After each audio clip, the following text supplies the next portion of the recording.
overheard an immigrant say, one generation from having art majors, or someone who's escaped generational poverty. This is something I've heard over and over again in my social class mobility research, and also something I've seen in my personal life. Why would somebody consider watercolors a sign of status? The watercolor paints, you can pick some up at Walmart, right? Though there's varying degrees.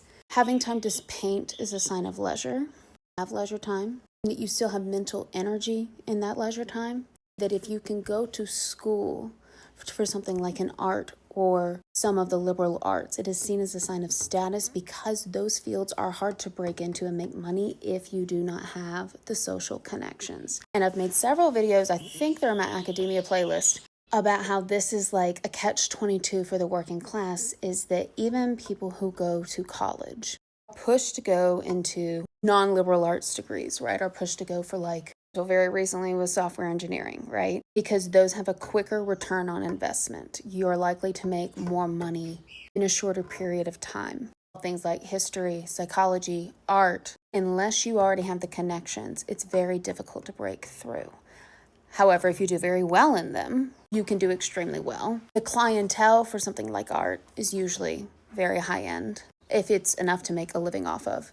The catch-22 is those are the degrees, the liberal arts degrees are the ones that teach you people, power, how things work. And those skills never are going to be replaced by manufacturing, AI, or anything like that, because all of that, when automation took over manufacturing, what AI we're seeing happen right now with white collar, all of that, if you understand power and communication, people, all of that is... You understand why it's happening and you can see what's going on. A lot of people from the upper class go for these degrees because they are skills that are not replaceable. They already have the social connections. There's not the barrier to entry. These are the people, very often, who once they've figured out how to have all the other stuff that we're getting degrees in done for them cheaper and faster, with a machine or an algorithm, they will. Of course, there are also the artists and the people who have the leisure time who just choose to have the leisure time, just choose to have less. I'm one of those people. I made a video recently about how I got to a point where I was like, yeah, I have enough except for my time. All I want to buy is my time. I don't want more stuff. So, yeah, I mean, I wouldn't call myself an artist at all, but I mean, there are people who just say, no, I'm going to do what I love. I'm going to make art that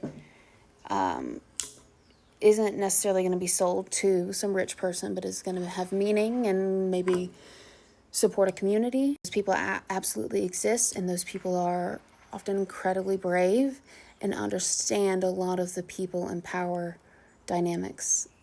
And that's part of why they have pieced out.